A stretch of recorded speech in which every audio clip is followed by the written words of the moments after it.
Hello, everybody. My name is Dion Morales, your host of the Gold Squadron podcast, and we're coming to you live from round 4 of the XTC finals stage.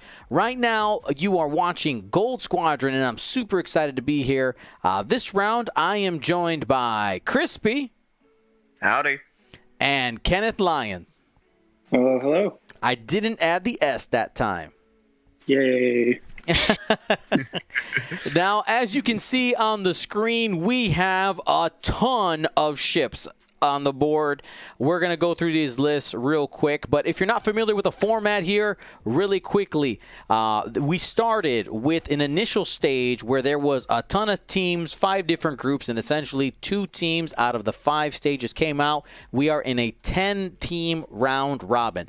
5 rounds today, 4 tomorrow, and the team with the most number of team wins at the end is going to be crowned the XTC champion. So let's go ahead. Crispy, hit up the Irish teams list, and Kenneth, you can go ahead and take Peru. And everybody at home, it is time to choose your champion. If you are at home watching later on YouTube, you know what to do. Put it in the comments down below. Let's go. It is time to choose your champion. All right, so we have Gary Colton flying for the Irish team with an impressive droid swarm. We have a Techno-Union bomber with mag pulse warheads and the probe droids with the landing struts. You have 2 Techno-Union bombers with plasma torpedoes and the landing struts. Then you have 4 Trade Federation droids, 3 of them with Discord missiles, and all of them with the grappling struts. Very, very scary. All right. And the Peruvian list is 7 Seeks. It's 2 cartel spacers with ion torpedoes, 2 cartel spacers with auto blasters, 2 cartel spacers with XX-23S thread tracers, and Sunny Bounder with auto blasters. You want to talk about scary? That's scary more in the existential scary rather than the spike damage scary. But it's still it's a good, solid list. Well, let's go ahead and talk about who do we think has the advantage in this matchup. So the first thing we should probably hit up is who is the first player. And in this matchup, Gary took first player. I believe he won the roll-off. We'll go ahead and just double-check the points here. Yeah, both at 198, won the roll-off, and chose to become first player. Now, Kenneth, in a lot of cases, people choose to go second. In this case, why is it good to go first? Well, people generally choose to go second when they have arc dodging potential. And while all 14 of these ships have barrel rolls, it's not really all that important to arc dodge here. What you really need is actions to guarantee efficiency. Because in an efficiency versus efficiency match, which is swarm v swarm, that's what it is if you don't have your actions, you oftentimes aren't outputting enough damage and staying defensive enough to survive against the opposing list. Mm-hmm. And for the droid swarm especially, if it doesn't have those calculates, that can't shoot the discords, the network calculations doesn't do anything. And those ships with 2 agility, they rely heavily on network calc. Right. The Seeks can kind of get by on 3 agility variants sometimes, but they do still need those focus tokens to be reliable. All right. So it sounds like you're leaning towards a separatist. I think it's definitely an advantage. Matchups like this, I always have trouble calling. It relies heavily on the opening engagement and how it gets set up by both players. Well, it is very interesting. You could see right now very clear different strategies that are leaning into the pilot ability of the separatists, right? They want to be within range 1. They want to use network calculations. And Albert is more of a loose formation. He kind of has 3 firing squads that all have their separate purposes. Yeah. Mm-hmm. And it looks like the Seeks are aiming to toilet bowl right alongside the Vultures. Now, Crispy, what are you thinking in terms of advantage? Who are you leaning towards? I think that the Separatists are going to have the initial advantage. One important thing is that one of the Hyena bombers has the mag pulse warheads, which is really good because that has jam as well. So as you see, some of the bigger guns on the spacers, like the thread tracers, that kind of give the boost out to everyone else, and also the ion torpedoes. If you can either get the block, or if you miss the block, you can then go and use your mag pulse warheads to strip that focus or that lock. So you can take away some of the bigger shots from the cartel spacers on the opening engagement, and without that thread tracers being launched by the spacers on the first turn, they're not going to be in that great of a position to put out a lot of firepower, because otherwise they're just 2-die guns with maybe a focus on the side. And against the networked calcs, and I think Kenneth has already done a great job talking about that, but guaranteeing the fact that you can get calculates is super important because of the Discord missiles. And you want to get those off, because against these Seeks that have 4 health, 1 auto crit will do a lot of work. Another thing that's also worth mentioning about Mag Pulse is, in addition to the jam, it gives a deplete and a critical damage. So, like, while the Seeks have shields, if that's the first shot they take, it bounces off. Like, it still does a damage, but like, removing the threat of the munitions and pulling a die from that 2-die primary, making it a 1-die primary, neuters the effectiveness of that Seek that got hit. Yep. Absolutely. Now, looking at this opening, we have 2 DRK probe droids out already. Remember, DRK probe droids have the ability to measure for target locks from there by the Separatists. Having them both out means that there's a good chance that at least one of them survives to set up some target locks. You got those munitions out there on the Techno Union bomber, so we'll see what ends up happening there. But I think it would be massive if Gary can set up 7 target locks before they engage. I think that's really going to help, because one of the things I'm worried about with Gary going first, yes, you guarantee the actions by moving first, but you're also forced to, if you only have calculates, decide to spend those calculates first on offense. And then that gives clear targets to somebody else who's firing after you at initiative 1 to choose what order to start firing in. By setting up target locks early, it gives you a mod to use and still being able to hold on to the defensive one in the calculate. So normally I'd agree with you wholeheartedly, but there is the caveat of, if one vulture spends its calculate, it still has its buddies to spend because of network calculations. So, like, as long as he's not spending all of those calculates, the swarm itself still has essentially mods generally. Mm-hmm. I do kind of see where you're coming from, Dion. But I think they will. The droids will spend a lot of calculates first, because on that initial engagement, you've got Discord missiles, and that requires that you have a calc and then spend the calculates. Mm-hmm. Right there, those 3 of your 7 ships are spending their calculate. So you've only got 4, and for all of your attacks, those are probably going to get eaten up quickly. So I do think on the initial, on the turn that the buzz droids are launched, it is going to be rough defensively for the vultures, because they're not going to have those calcs to pass around. But after that, I think they'll still be strong enough with all the calcs in the crew. All right, and we will find out. There are a lot. I mean, you have 7 of them, but we have seen turns where people roll nothing but focus, and all of a sudden you're found with nothing. So we'll have to. It's really going to come down to the dice, right? Is how efficient are your rolls going to allow you to be, and as long as you're go ahead. That's just what CIS sort of does. Is like those calculates have to get value, and if they don't, that's a lot of efficiency lost that you can't really afford to lose. Then another thing that somebody was pointing out is what's the record right now of both of these teams.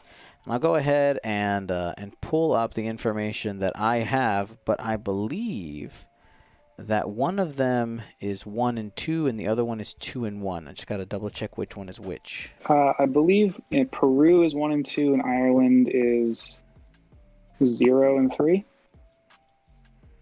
Maybe. Although my information might be wrong.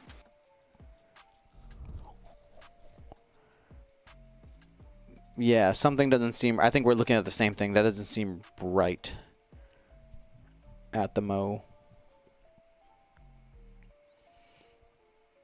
But either way, we'll find out who ends up taking this round right now. Now, of course, those of you who are watching, want to remind you that this episode of Gold Squadron Live is brought to you by Gold Squadron Paint Wars. If you haven't watched Paint Wars yet, what are you doing? ! PW to get the playlist there. Add those to your watch for later. Since you're watching the stream right now, you could watch them, later on. It's great TV, guys. It's basically kind of reality TV show shot, but it's also a competition, and it's X-Wing ships. I mean, I feel like that's completely up all of your guys' alley. So if you haven't watched Gold Squadron Paint Wars, go ahead, tune in. We got 5 episodes published so far. 6 is coming out on Wednesday, and then our season 1 finale in about a week and a half from now.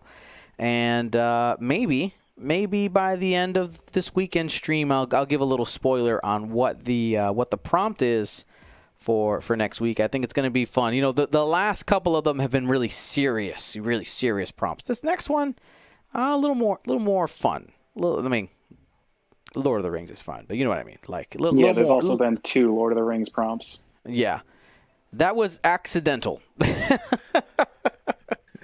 I'll explain that at a later date. The fact that they got next to each other was basically determined by shipping.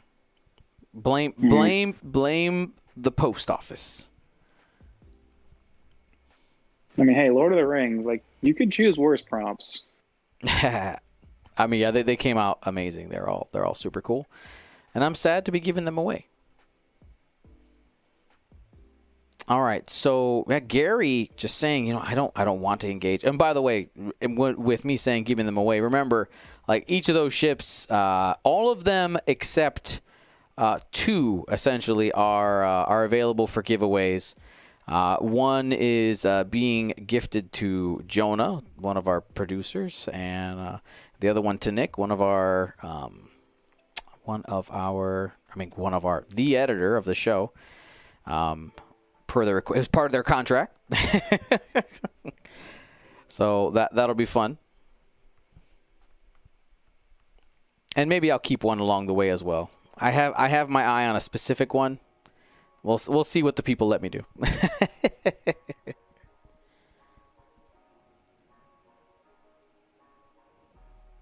I mean, it's a masterful plan you've concocted of let's get some content for the content purpose. Mm-hmm. And some giveaways to get people to watch the content. Yep. It's the circle of life. It all feeds into each other. And that's the hope. All right. And the formation is back together. And, this...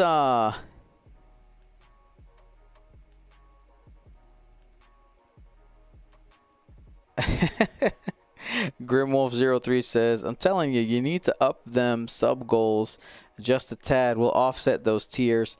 No, it's okay. They're perfect where they need to be. They're strategically placed. So it looked like when those hyenas took the target locks, they locked the Auto Blaster spacer and not the Ion Torp spacer. Which was an interesting choice. Well, let's dive into that. Why one over the other? I don't actually know. The Ion Torp is really dangerous for droids because that's 4 dice, and yes, it only does 1 damage. But ionized droids don't get any action at all. And we spent the first 5 minutes of this game talking about how important actions are, because the droids don't have a focus action. And while ionized, you can only perform focus actions if it's available to you. So they drift one forward. If they're strutted, they come off the rock and they flip their struts. So that might leave them stranded on a rock, unable to shoot. They don't get an action. It's really bad for the droids. Whereas the Auto Blasters is just damage. It's an extra die in the bullseye, and it's unlikely they'll get the outmaneuver uncancelable crits bonus, but it is a thing. I mean, it's a 4-die gun when you get that range 1 bullseye, and you've got that big swarm over there, so you're bound to find something in your bullseye. So, I think he's just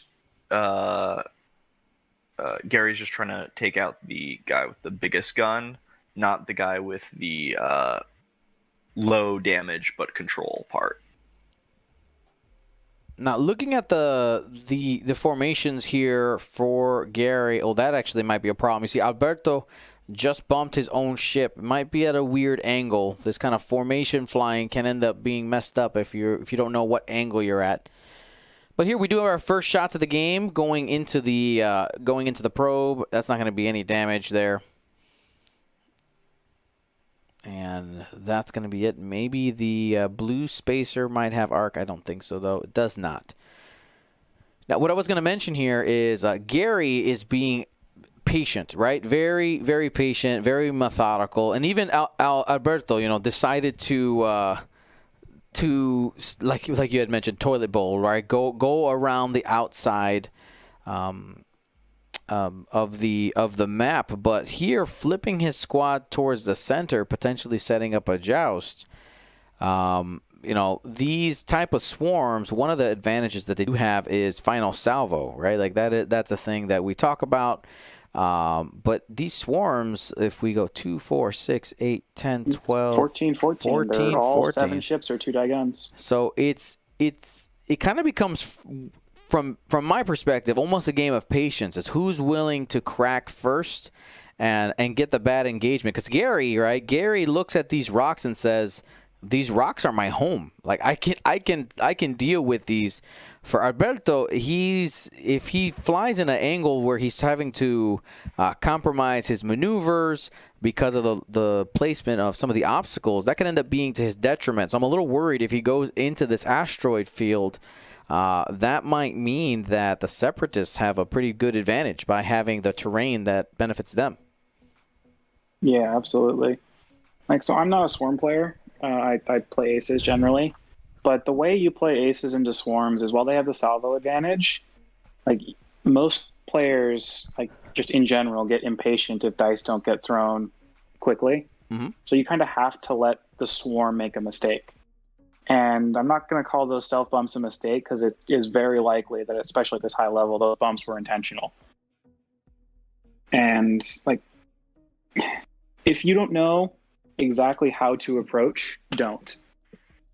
That's generally how you play against swarms, because the swarm almost always has a safer approach angle than you, especially a droid swarm where they don't have to really care about hitting the rocks because they just open the struts and sit there. Yep.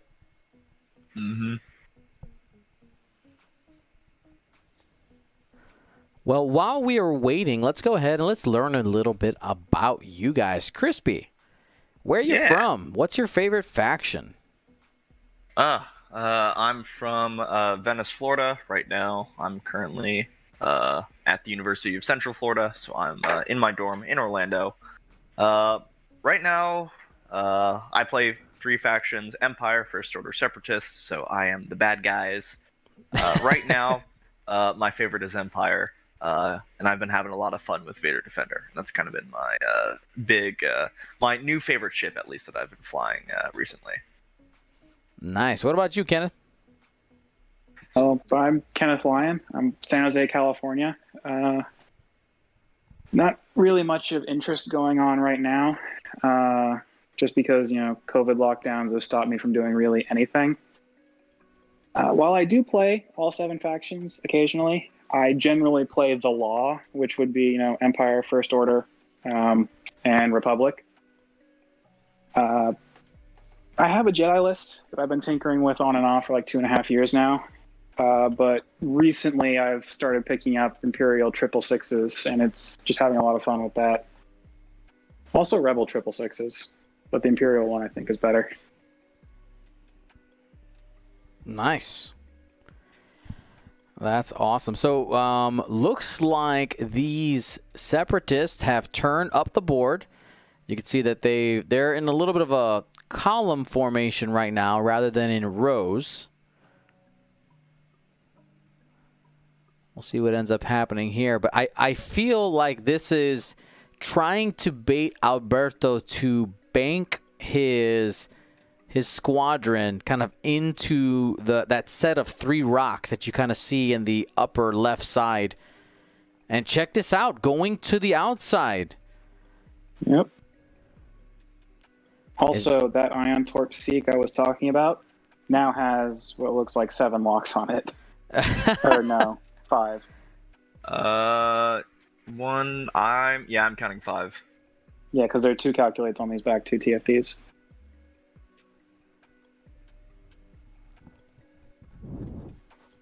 Hopefully, that Seek does not walk right into instant death. Hug me! I think Alberto's smart enough to do a 1 hard barrel roll away. Yeah. Yep, and you could see what he's doing right here. Alberto is going to the outside to give himself a little bit more room. I wouldn't be surprised to see the hard ones next turn. And right now they're jockeying for position. There's a good chance we end up with a pretty late engagement where, you know, a single ship being shot or blown up might be the determinator of who wins this game. Definitely. I think both these players are showing they have a lot of patience and are more than willing to delay the engagement until it's favorable to them. Mm-hmm.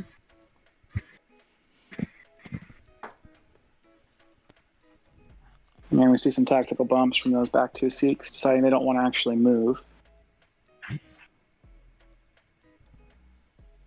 And a failed barrel roll from blue. All right, so it's trying to go to the left here.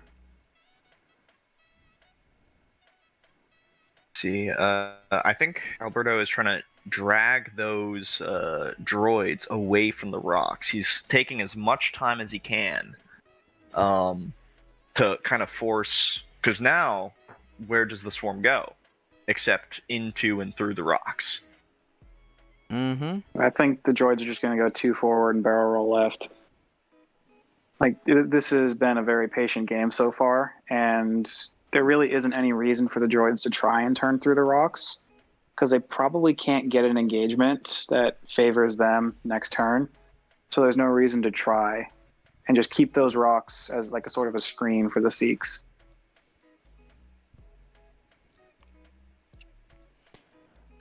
I agree. Now, this gives us an awesome opportunity, methinks.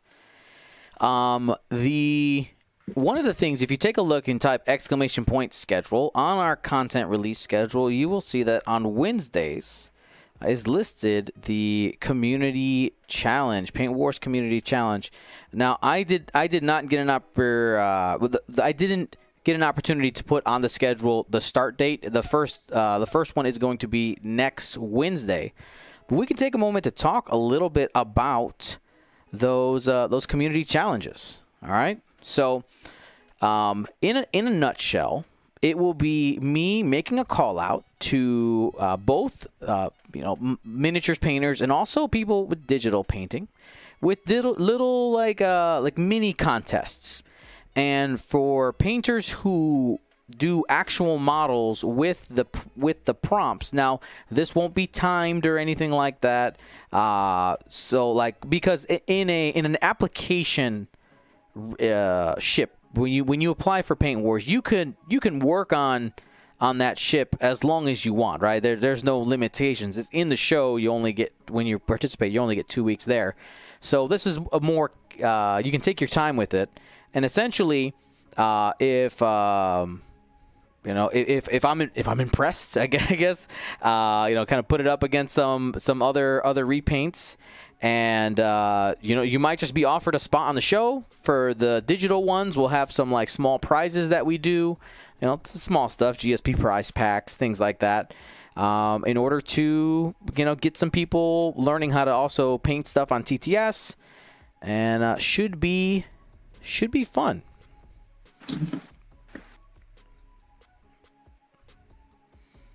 Just looking forward to getting some stuff painted, continuing to support art, because you guys, I mean, one of the reasons, besides being able to create giveaways and give them away, like having the cycle exist, is that I'm a big fan of promoting the creation of art. And that's why, we always commission our artists when we do custom cards here at GSP.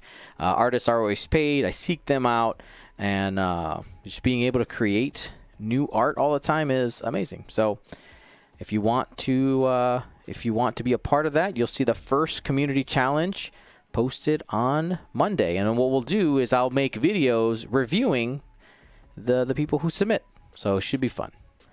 Speaking of digital repaints, also, if you like using custom painted ships, we've opened up the GSP Customs Hangar. You can find that on the TTS workshop. Just look up Gold Squadron and you'll find it there. And the first set of ships in there are the Galaxies 2020 reskinned ships that honor the top 8 of the Galactic Championships 2020. You'll see their names on the bases, as well as the name of the actual pilot that it was as well. Should be a good time.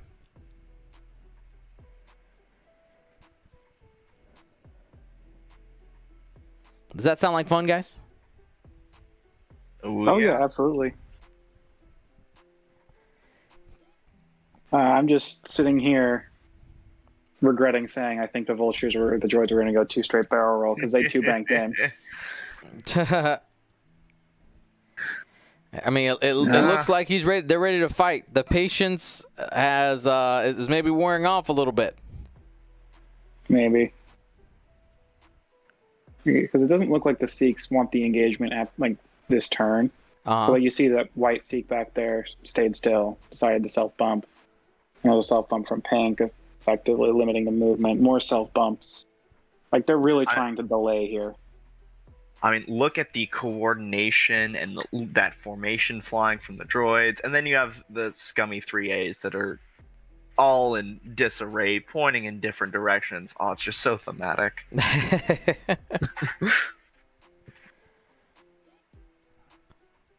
Well, if it was thematic, the droids would then proceed to blow themselves up, or get blown up by a Jedi. But I suspect that's not going to happen here, because this is shaping up to be like a bloody joust. Yeah, we'll get those dice rolling soon. And that's the thing with the M3As. They don't necessarily care about being in perfect formation. They just kind of have to have that fan of an arc kind of generally in the right decision. And what you're looking for is to see which ship is in as many of those arcs as possible. And you just try to delete that one. And of course, you choose your weapons strategically. Most of the time, you'll try to shoot those thread tracers first to be able to get target locks for all the friends around, and then you have some at least half modified shots going into whatever enemy you decide to go into. All right. So there's one thing that I noticed about Gary is that he put all of his locks on one ship. He was able to lock multiple ships going in, but now he's kind of relying that yellow turns in order to get those double modded shots. If yellow just punches it with a 5 straight or a 3 bank barrel roll and just leaves, then Gary's not going to have a single lock to be used on offense. Mm-hmm. I actually think Gary's okay with that, because like I mentioned before, that is the ion torpedo guy. That's a really strong piece. And if you tag one of the vultures with that, that's a 1 straight that the other vultures can't replicate. And while the tubs can do 1 straight, it will pull the formation apart. And that might not be something Gary wants to deal with. It's like the same philosophy with Jendon locks is, I'm going to put them all on this one ship. Don't come anywhere near me. Now I'm going to deal with the rest of your list. But is it worth forcing one ship out of the fray? Well, all right. Well, they're going in. Well, is it worth it to force one ship entirely out, and not have any locks, or would you still want to kind of spread out some, so that way, no matter what, you would have at least some lotted shots? I would have spread them out myself, but I'm also, as I mentioned, not a swarm player, so take what I say with a grain of salt here. All right, taking some calculates. Stacking the box. Taking up space. But looking at the angles at which the M3As are at and the distance that has been covered by Gary, I think most of those M3As are going to be able to land with actions this turn. Like, I think you're right, Kenneth. You said you think this is going to be a bloody joust. I agree. I think this is just going to be a bunch of dice being thrown, and I think everybody gets a shoot this turn.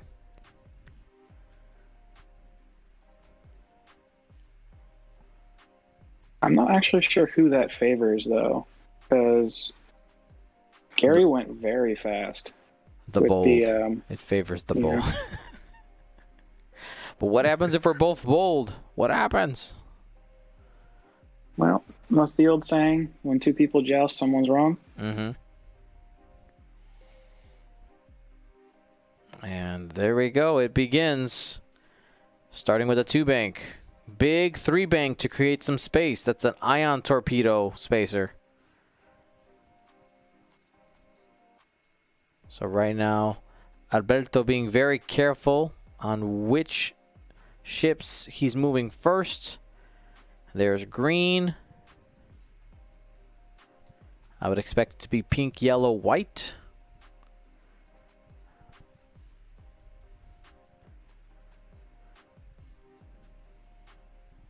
There's pink, one hard. Yeah, this is...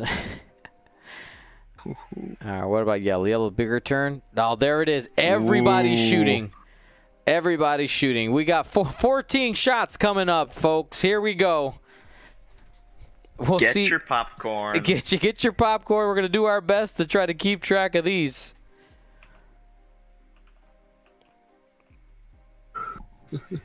Everybody got an action. This is this is ridiculous. All right, let's go. All right, looks like Discord. Yep, Discord missiles are going off here.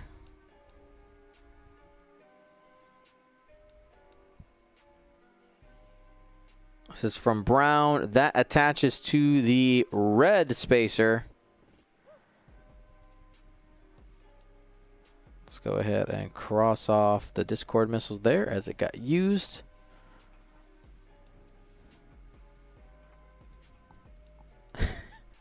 Goose Drew says we're about to see 40k levels of dice.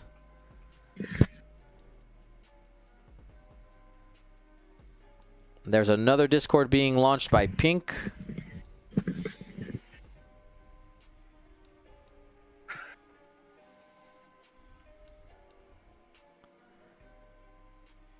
And all these being attached to the front.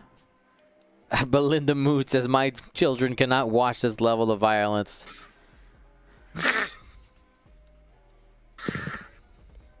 I'm going to have to step away for a moment. You got it. And where's our other Discord carrier? It's the blue one. It looks like it chose not to launch Discord missiles. Yep. If it did launch, it'd have to be on Sunny, and it would force to be placed behind her. So I think he's waiting for a more opportune moment.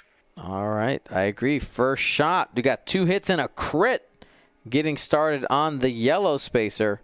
Remember, we're going to have simultaneous fire here. Ooh. And you know what? I think you just end up taking the damage. Yeah, it's the mag pulse missile. So whether you spend the focus or not, you're going to lose it. So deplete, jam, and a crit. I was going into the yellow spacer. We'll find out what the crit is here in a moment. Crit goes against the shields. Oh, duh. Sorry. I got excited. Which is interesting. Why Gary didn't fire the plasma torpedo first to strip the shield? Because now we're going to see the plasma torpedo shot. I think it's just maybe a misplay. Spending the calculate. And that's 3 damage going through. That is a dead spacer. Now remember, simultaneous fire, it does stay alive. Did he end up spending the focus? Oh no, sorry, the jam. The jam from Jam took it off. Yeah, from the missile. So now switching targets. We got 2 hits. Excuse me. I missed the button. Hit crit and the roll there. He's going to spend the calculate for 2 hits and a crit. And spends a focus to be able to get out of that.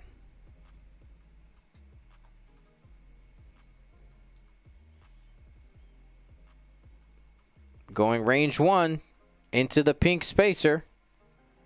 Has yet to take damage.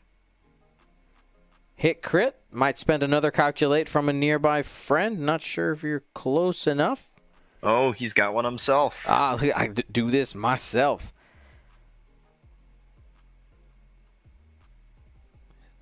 He's debating. It looks like it has to be his own.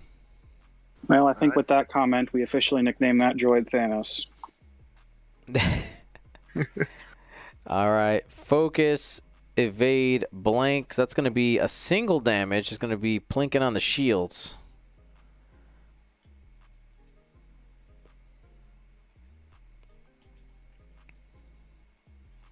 All right, looks like pink is the next target that they're going to keep firing at. And see, now we have the problem where they put all their locks on one ship and killed it in 2 shots. And now they've got no more locks. 1 hit, 1 evade.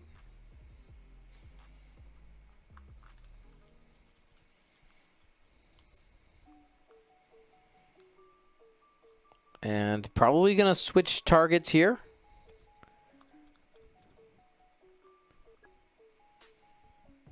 He's thinking about shooting the red spacer. If you get rid of that shield, that means the Discord, the Buzz Droid crit would go straight to the hull.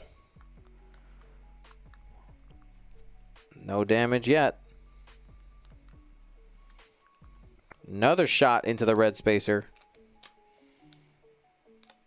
That's a crit. Probably spends the calculate here, I would guess. Does hit crit. And there's the shield. The hole is exposed. Holes exposed on both red and pink, and those are the 2 with the buzz droids, so that'll be really, really good for Gary. And here becomes the scum and villainy. Range 3. Looks like we're focusing on pink.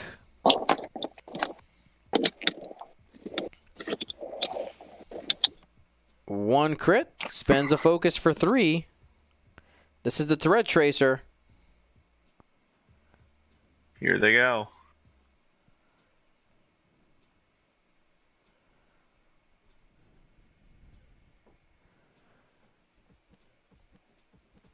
And yep, the target lock is getting set up.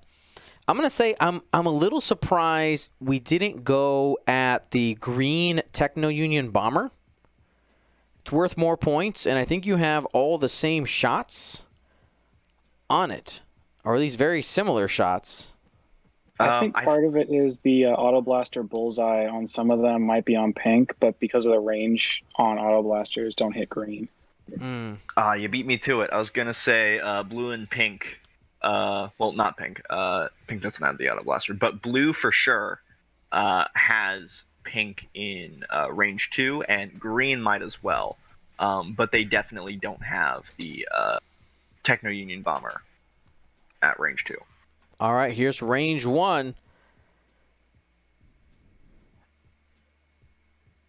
This is the Ion Torpedo one. This is not an Ion Torp shot. This is just the normal gun. 2 hits and a crit to a single evade. Spends a calculate. First damage, it is a critical damage going into pink.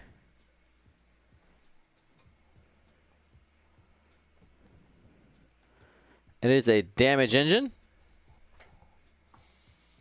Let's go ahead and get that on the board here. It's fine. There's a fairly good chance that Vulture doesn't live long enough to care about the damaged engine.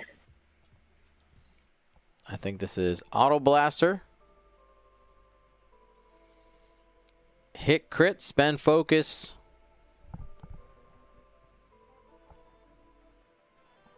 Two agility dice, and got the natties, but the crit does go through. Yeah, I think the crit was going through regardless because the Auto Blaster out of arc.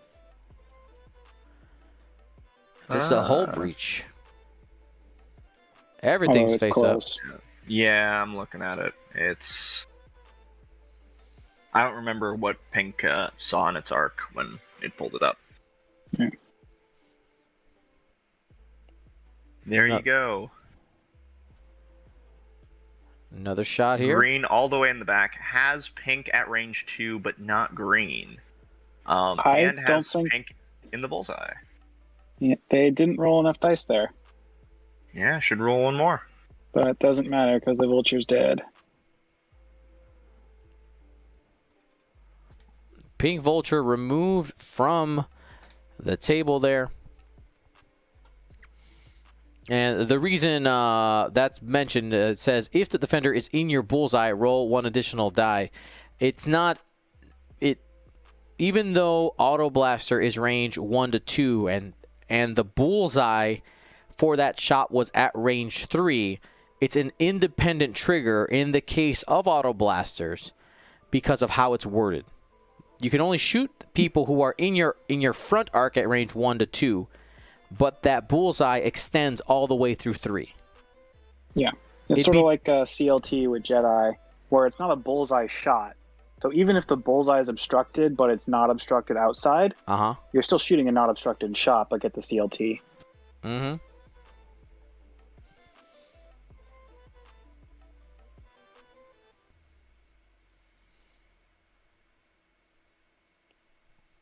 Two hits. Looks like there's no range for calculates there, so it takes the damage.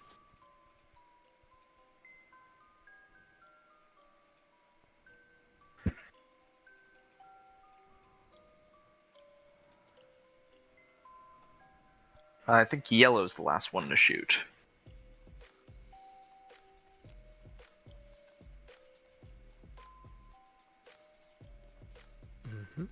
All right. The scoring is fixed. Sorry about that. I had a moment there.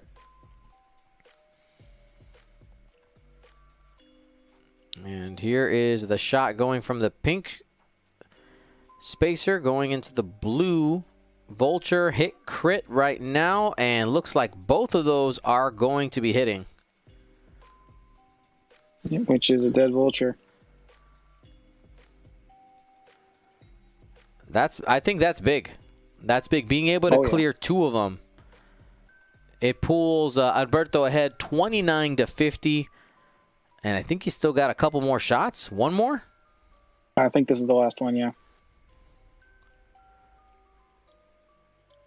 He is depleted. It is a single die. I mean, then you throw the 2-die Auto Blaster at green, I think, right? This is yellow. Sorry, Yellow's an Ion Torpedo. It is an Ion Torpedo. Yep. So 1 die. Ooh! There you go, the big play. If you can kill the Buzz Droid, that would be massive.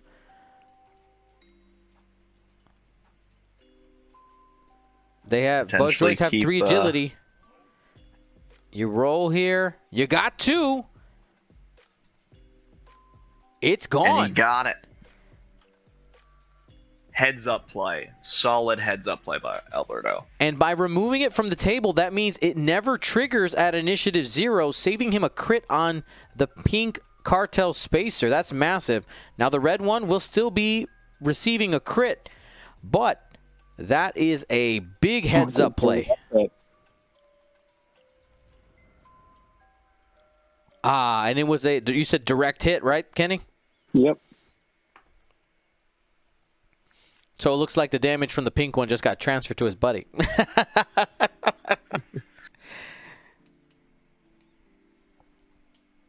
All right, so that brings a score a little bit closer, 44-50. But I think the bigger story here is the fact that Gary has 2 less ships now than Alberto, and in the swarm game, you want to try to keep as many pieces on the board as possible. Absolutely.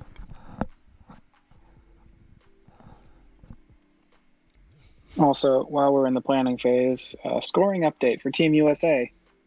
Steve with the Empire list has won his game 200-119. Whoop whoop. Get those W's. Getting them. We got 28 minutes and change left on the board. We have one more game after this, and then we'll be back at 3 a.m. tomorrow again. So hopefully you guys can tune in for the last few rounds of the XTC, and then we'll be back next weekend, everybody. Next weekend is going to be good. We have the Tatooine Galactic Championship qualifier. Oh no, yellow is dead. Yellow, they just haven't removed it yet. They'll figure it out. Per XTC rules, we can't say anything in the chat. They can't interact with the players, but I am like 100% sure that they will figure it out as they do dials. There'll be that ship doesn't do anything. And there it is. I think that's it, yep. See? Trust the players. The crit on red from the Discord was a direct hit. Mm-hmm. So nice. Hit him twice. Pop, pop.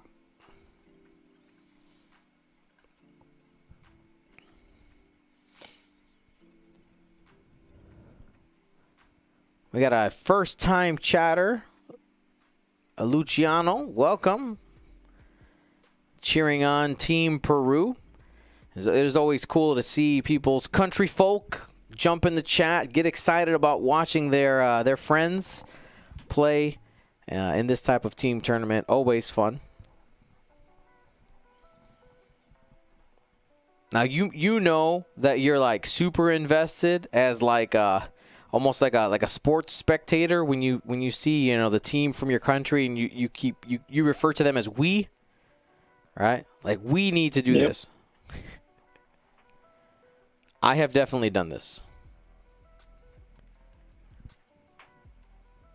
Anybody else in the chat? Yeah, no, I have as well. Mm-hmm. Although with this event, I have a bit more of an excuse for it. This is true.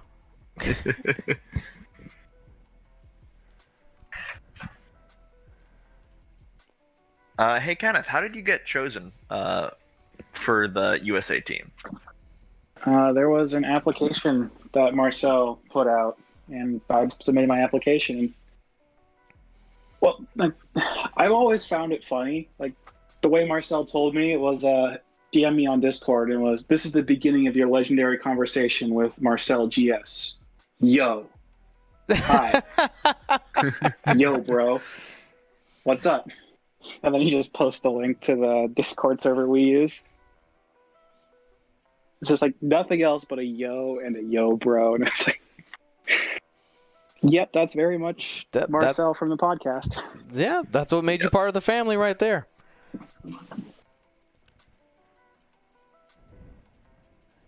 Yes, I remember the day you were chosen. It was after a podcast. We were going through the applicants. And Marcel said, "What do you think about this Kenneth Lyon guy?" And I said, "He's pretty smart. Pretty cool guy. I think he'd be a good teammate. Works well with others. Good X-Wing player. I think he's solid. Most of the people around here just say, that's just some scrub who plays online. Because I have yet to actually be at a proper in-person tournament. Not yet. Soon. We'll unleash Kenneth Lyon on the world soon. Yes.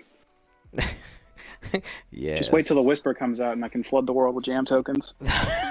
Yes. Oh, I'm so excited.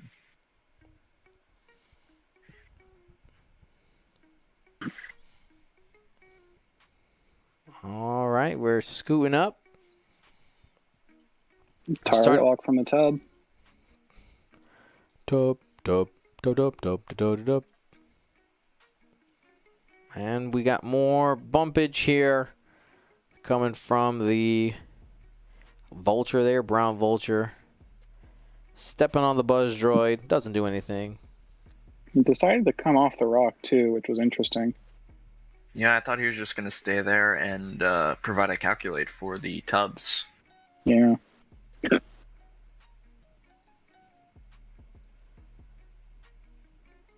And moved a little bit here with the Cartel Spacer. Ends up bumping. The Buzz Droids need to attach to the back. That's another guaranteed damage on the red Cartel Spacer, which does mean death, by the way, as it is on a single hull. Has to take a big swing, hopefully try to take something out or at least get some damage out before being removed. Well, I mean, depending on what happens, there might be another shot from one of his buddies into the Discord trying to take it off. That's true that. Yeah, Brown got bumped. And he's got a perfect range 1 shot on the Buzz Droid if he wants it. Oh, that 2 straight does barely fit.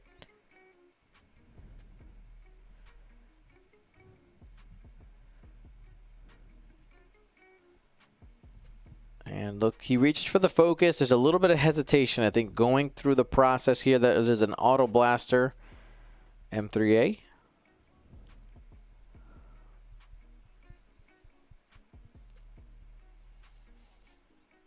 Is he reaching for a target lock? He sure is. Indeed. That's an aggressive Violence. play.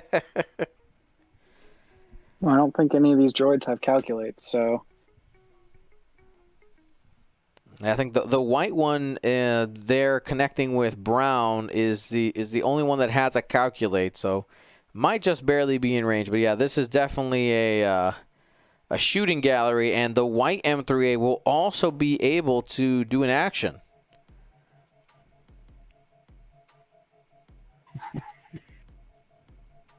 Yeah, the Auto Blasters are on white, green, and blue. So they have a lot of firepower here. They've got multiple ships lined up in their bullseyes. That green tub gonna be sad. Just a little bit. Alrighty, speaking of the green, Techno Union Bomber has a couple shots here. Probably gonna fire. I mean, their only choice is to fire at either. I mean, no, sorry, you have those other ones there as well. So going into the green M3A, taking the range 1 shot for the best chances of doing damage. You got 2 hits. And takes a damage. First shield there on the green M3A. And that's going to end up being the focus. Here comes the next Vulture. Another range 1 shot. Got hit crit. Rerolls. Got hit crit. Double crits slipping through. First one. Hull breach. Is a hull breach. Second one is a panic pilot.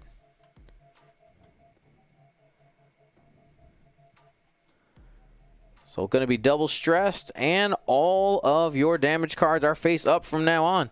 Mind you, the next one kills you, but it still matters. It's like the good old-fashioned light seek from 1.0. Oh, yeah.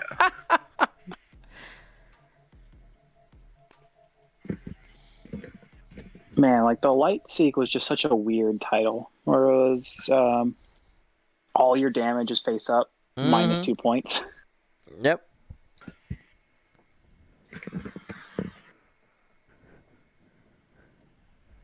And here is the roll.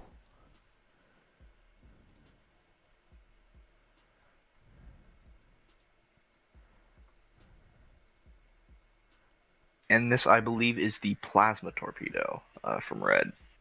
Hit, crit, focus. Gonna go ahead and spend the lock and got another crit there.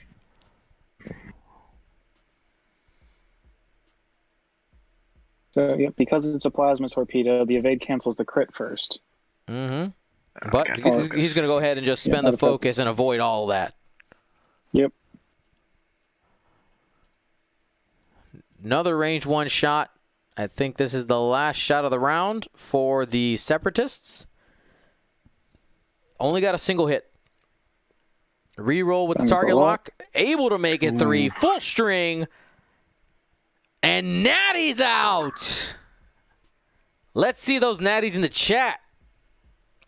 That's Sunny Bounder as well, so she gets the 4th evade.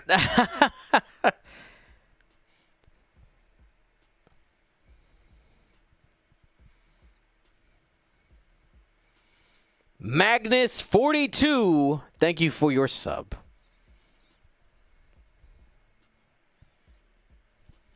Whoop whoop. All right, now the M3As have come for revenge.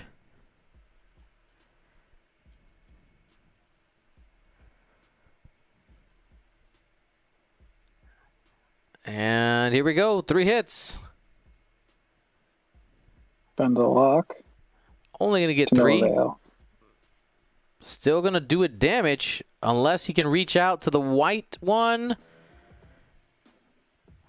They determined it was range 1, I guess, without measuring. I think when they spawned his arc, they saw it was range 1. Got it. So single damage there on the green Techno Union Bomber.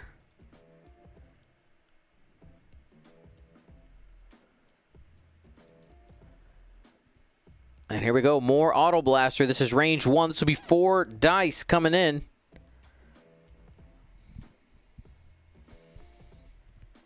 Got the 2.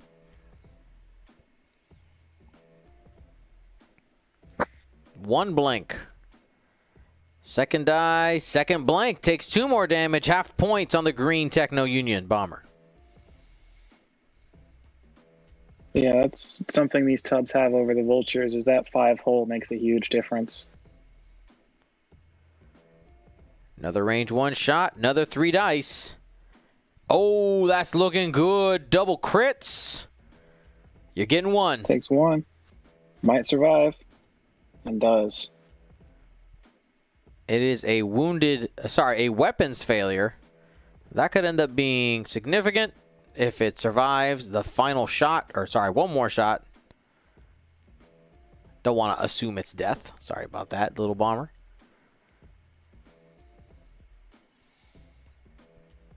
Just 1 crit. This is Sunny shooting. Doesn't Sunny have an auto blaster? Yeah, there's the 4th die. And that's a guaranteed damage. Yep, because it's outside of Green's arc. So Techno Union Bomber goes down. Does require, was that 4 shots out of the 6 he has? Yep. Looks like it, yep.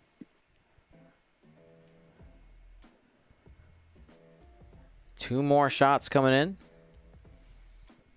This is also going into a tub. This is into the yellow one.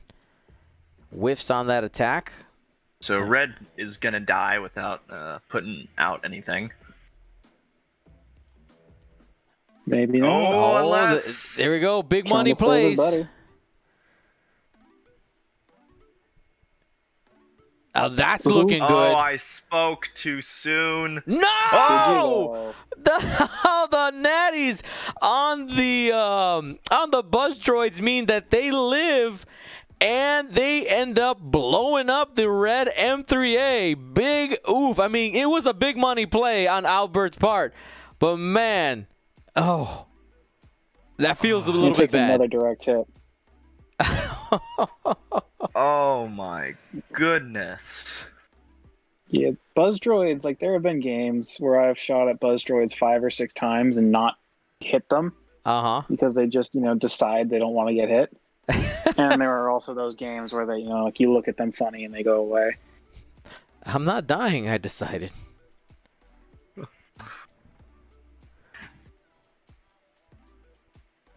All right, well. I'm just going to go ahead and double check our damage. So Techno Union Bomber green, gone, yellow, and red are still full. Each of them have one plasma torpedo left. The blue, vulture, purple are both gone.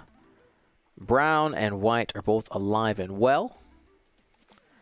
And going on the Techno Union, sorry, on the Scum side, we have white, so that's Sunny Bonner still alive. Cartel Spacer still with full. Pink has lost a shield. Blue is full. And green is hopping around on 1. All right, so that means our score is up to date. Current score 72-83 with Peru leading the way.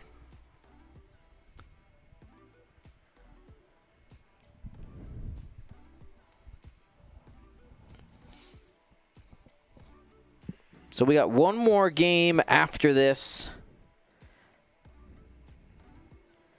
We should have it already scheduled what teams we'll have. Actually, I can go take a look. Yep. I actually have it right up here as well. I believe we have, is it Spain and Singapore? Does that sound correct? Correct. Bam. Singapore and Spain.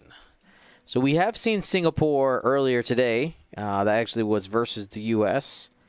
And now they're going up against the reigning XTC champions, Spain.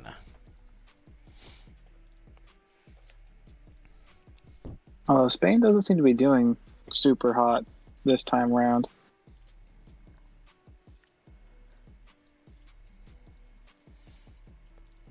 So I believe they're 1 and 2 at the moment.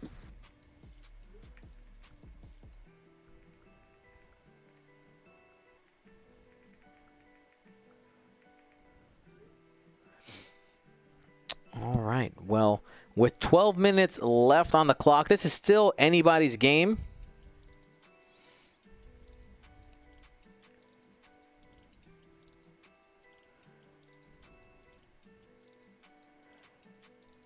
And we are we're underway. We got these last set of dials. This is gonna really matter.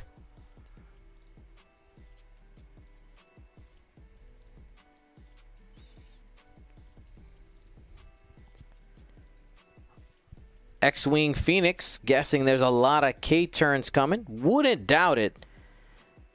Or we might just see ships attempt them and not quite make them.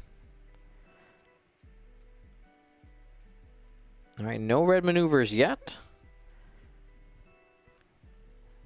Right now, we are just kind of in a scrum. You got those 2 bombers and the vulture stacked up. Ooh, I like the barrel roll here. I like the barrel roll from one side of that obstacle to the other. Yeah, gotta get in close to share that calculate. Mm-hmm. Also, if that blue M3A doesn't move, you end up getting a shot as well. Yeah, absolutely. Oh, Dad can't. Green's double stressed. I think he forgot about the panicked. Oh, panic nice to know pilot. I'm not the only one who does that on GSP.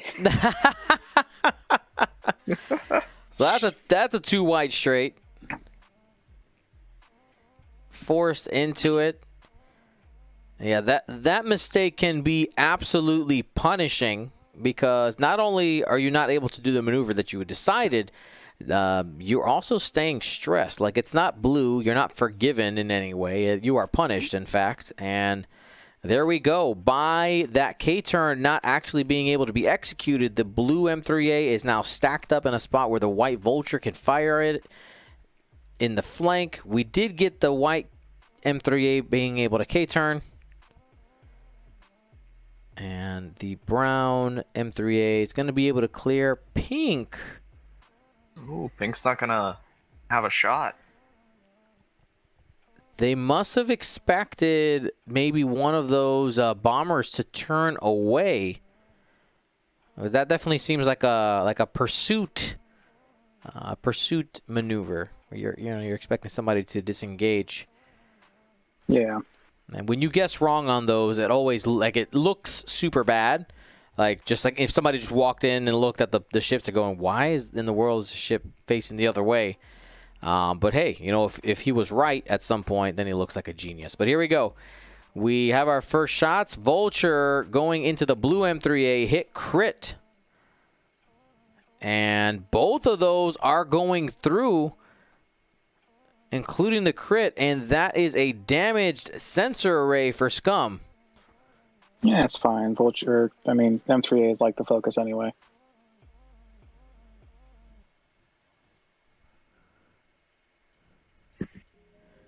Another range 1 shot into the damage seek, though. The Vulture has delivered 3 hits to the door, and both of them, 2 of them get through. See, the damage sensor array even more doesn't matter because he's dead. And now they're going to try to take out green as well. Try to drop 2 seeks this turn. 1 crit, no mods. No, gonna spend the calculate that's hanging out on the Vulture. I don't know if he has range there. That's not in range 1. And they put the calculate back. Yep. Outside, just a bit outside. That's 1 crit going into green. Got the squiggle. Needs to survive 1 more shot. Here we go. This is going to be a range 2 shot going into the green M3A. He's debating pink, but you really should go at green. Green needs 1, pink needs 3. Yeah. And sticking with it. It is just barely range 2, 1 hit. No re-rolls. Looking for spaghetti, and no, we did not make the delivery. Green M3A goes down. We'll have an opportunity to shoot before it goes. Yeah, but that is a face-up card because of the hull breach. Yes. It's a stun pilot, not a weapons failure. Okay, so irrelevant on the shots. We're not going to worry about the overlay.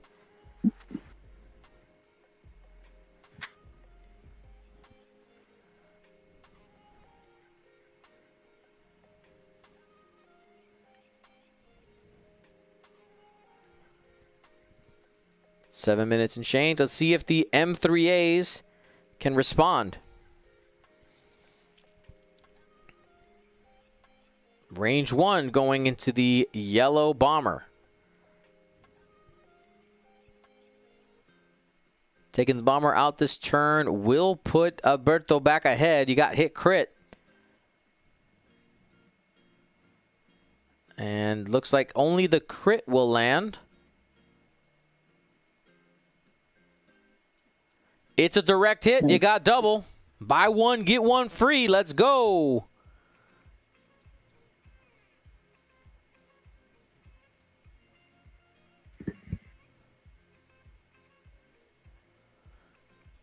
Next shot coming up, another auto blaster. This will be 3 dice because it's just barely range 2. No, actually going to switch to brown. The brown Vulture has 3 hull. So wants that extra die instead to have the range 1 shot. Yeah, the brown Vulture does have a calculate to spend, though. 2 hits. Gonna need it.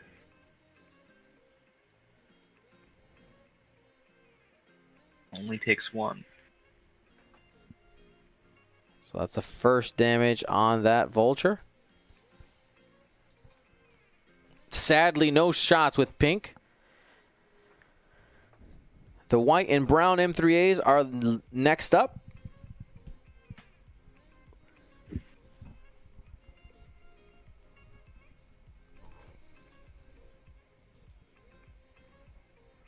Here we go. Range 1, 3 dice. Got a hit crit. Yeah, it's a guaranteed crit because of the auto blasters. Guaranteed death because of those dice. Oh, that's the tracers. Yeah. Yeah, it's the guy with tracers. All right, that is big. And now you got Sunny with auto blasters. So now we've got those automatic crits. Yeah. And this is going into the yellow bomber.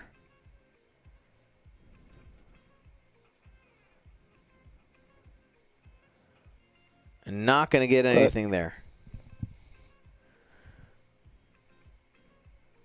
So 1 vulture for 2 seeks. I think that's a pretty good trade. Yeah. Right now, Gary is ahead, but just barely, 114 to 108. This is coming down to the wire. 4 minutes and change left on the clock. You are watching the XTC on GSP, keeping things nice and exciting. We'll see what happens here. If I take a peek really quickly at the table timer, we have plenty of time, so there won't be any, auto end of game that happens. This will likely be the last turn, though.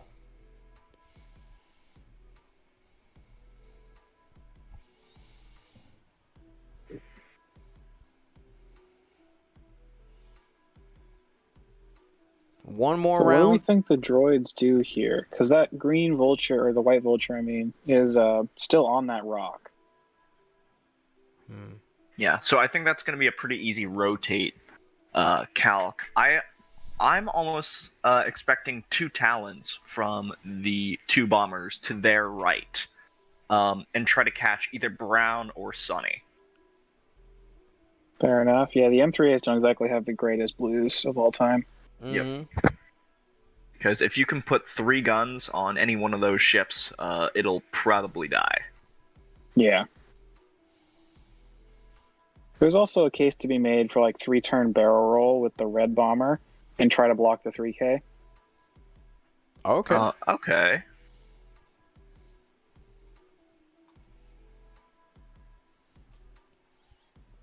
Don't think it would get the block though. Yeah, and that would kind of hang it out to dry. Yeah. Oh. Okay, that's kind of an old school.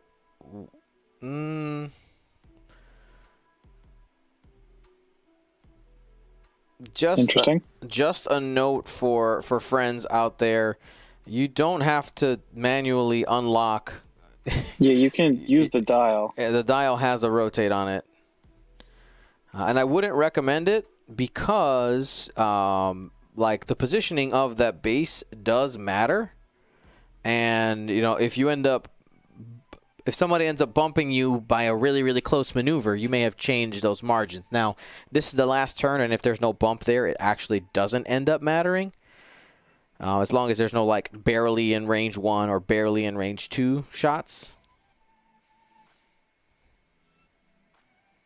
But in a premier competition like this, I would suggest to let the computer do it. And if it's giving you an issue, there's other things you could do. But it might not even matter. All right, so Sunny Bounder is bumping here. And so is the brown M3A. K-turn from pink.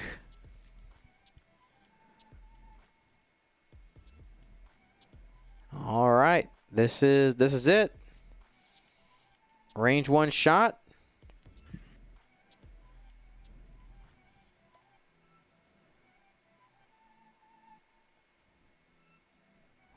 Single crit, looking at the brown M3A. I think you don't spend it, yeah. You're going to get it anyway. calcs. It's free. True, but you're up on points, right? Yep. Yeah, but if you have one of them, then you can afford, I believe, to drop a bomber and still be fine.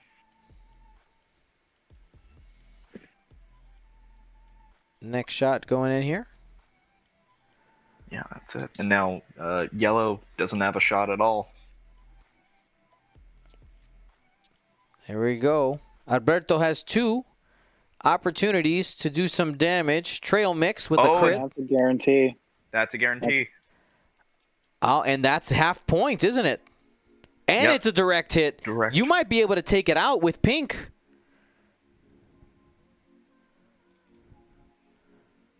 Pink is not an auto blaster. That one is a thread tracer. Yeah, That puts him up. yeah, he's secured the game. This is just winning harder potentially. One He hit. needed to spend that calc on offense. Yep. Is it in range 1? It was on the vulture, right? Yeah. Yeah, so guaranteed death.